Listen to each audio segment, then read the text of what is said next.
दुनिया फरेब दे दे कर परहेजगार हो गई और हमें तबार कर कर के गुनाहगार हो गए।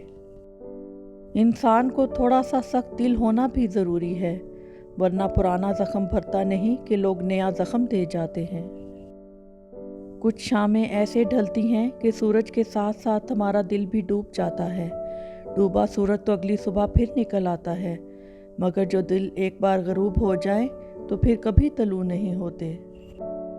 जब छोटे थे तो बातें भूल जाते थे और सब कहते थे याद रखना सीखो।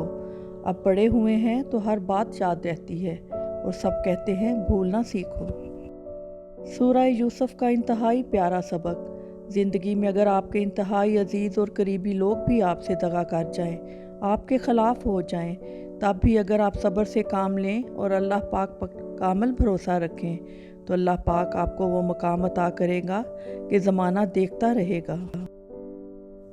अगर आपके साथ नाइंसाफ़ी और ज़्यादती की हद हो जाए तो सिर्फ़ इतना सोच कर खामोश हो जाना कि जो ज़ात ऊपर बैठी है वो बहुत बेनियाज है। सहने वालों को अगर सब्र आ जाए तो कहने वालों की औकात दो कौड़ी की रह जाती है। किसी का दिल दुखाने के बाद बेहतर होगा आप भी अपनी बारी का इंतज़ार करें। बोलकर तमाम शक व शुबहात दूर करने से बेहतर है कि आप खामोश रहें और लोग आपको बेवकूफ़ समझें। तन्हाई अकेला रह जाने को नहीं कहते, दरअसल ये वो एहसास है जिसकी कोई परवाह नहीं करता। हमारे पास जो नहीं है वो ख्वाब है, मगर जो है वो लाजवाब है। ऐसा शख्स जो शर्मो हया भूल कर बातें करता है, इससे अच्छे अल्फाज की तवक्को नहीं की जा सकती। दुनिया को बदलने के लिए तालीम सबसे कामयाब हथियार है। इखलाक में चापलूसी और आर्जी में तकवा का घमंड छुपाकर हम लोगों को धोखा दे सकते हैं, मगर अल्लाह को धोखा नहीं दे सकते।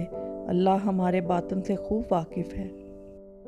बुराई को खुद में और अच्छाई को दूसरों में तलाश करो, यही आपकी सबसे बड़ी अच्छाई होगी। लोगों के सामने मुस्कुराते रहा करो और अल्लाह के सामने गिड़गिड़ाते रहा करो, क्योंकि दुनिया मुस्कुराने वालों को पसंद करती है, जबकि अल्लाह पाक गिड़गिड़ाने वालों को पसंद करता है। वक्त, दौलत, रिश्ते, ये वो चीज़ें हैं जो हमें मुफ्त में मिलती हैं, मगर इनकी कीमत का तब पता चलता है जब ये कहीं खो जाती हैं। खामोशी अजीम नेमत है, बिलखसूस इस मकाम पर जहाँ इख्तलाफ ज़्यादा, आवाज़ें बुलंद, इल्म की कमी और दलील की कोई औकात ना हो। जिस पर से हया का पर्दा उठ जाता है, इस पर फिर किसी गुनाह का पर्दा नहीं रहता। बेशक अल्लाह इंतहाई हयादार है और हयादारों को महबूब रखता है। अपने रब को ये ना बताओ कि तुम्हारी मुश्किल कितनी बड़ी है, बल्कि अपनी मुश्किल को ये बताओ कि तुम्हारा अल्लाह कितना बड़ा है। अल्लाह बेहतर करेगा, ये वो अल्फाज हैं जिनसे इंसान की आधी परेशानी दूर हो जाती है। हसद और घुमंड जब आदमी के अंदर दाखिल होते हैं तो वक़्ल को बाहर कर देते हैं।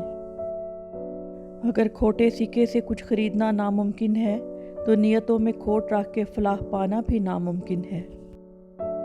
जब तक मंजिल ना मिले तब तक हिम्मत मत हारो, क्योंकि पहाड़ से निकलने वाली नदियों ने आज तक रास्ते में किसी से नहीं पूछा मंजिल कितनी दूर है। ज़िंदगी में हमेशा वो लोग पुरसकून रहते हैं जो पूरी ना होने वाली ख्वाहिशों से ज़्यादा उन नेमतों पर शुक्र करते हैं जो उन्हें अल्लाह ने अता की हैं। अल्हम्दुलिल्लाहि रब्बिल आलमीन। एक औरत की तरबियत का इम्तिहान बहू बनने के बाद और इखलाक का इम्तिहान सास बनने के बाद होता है। मोमिन आदमी आजमाइश के बाद निखर जाता है और मुनाफिक बिखर जाता है। मंजिल पाना तो बहुत दूर की बात है, गरूर में रहोगे तो रास्ते भी नहीं देख पाओगे। खुश दिखाई देने का मतलब ये नहीं कि सब अच्छा है, बल्कि इसका मतलब है आपने अपने दर्द किसी के साथ नहीं, अपने साथ बांटने का फैसला कर लिया है। अगर आपका दिल खालिस व पाकीज़ा है तो दुनिया की कोई शैतानी कुव्वत आपका मुहासरा नहीं कर सकती। जो ऊंचे मुकाम पर होते हैं उनके कंधों पर आजमाइशें भी बड़ी होती हैं। ज़िंदगी की किताब के सबसे कीमती सफ़े वालदैन हैं। माँ, मुस्कुराहट का कोई मोल नहीं होता, कुछ रिश्तों का कोई तोल नहीं होता, लोग तो मिल जाते हैं हर मोड़ पर, हर कोई माँ की तरह अनमोल नहीं होता। जब उम्मीदें टूटती हैं तो बहुत तकलीफ़ होती है, लेकिन ये भी सच है कि हर टूटी हुई उम्मीद हमें हमारे रब से जोड़ती है। मैंने वक्त से सीखा है कि हर उस इंसान को आज़ाद कर देना चाहिए जिसका आपकी मोहब्बत में दम घुट रहा हो। आप बहुत कीमती हैं और आपके जज्बात से बढ़कर कोई चीज़ मानी नहीं रखती। कुछ बातें ऐसी होती हैं जो हमें किसी के समझाने या पढ़ाने से नहीं, बल्कि वक्त आने पर खुद ही समझ आ जाती हैं। तोड़ना नहीं, जोड़ना सीखो, क्योंकि तोड़ने वालों की हवेलियां वीरान और जोड़ने वालों की कब्रें भी आबाद रहती हैं।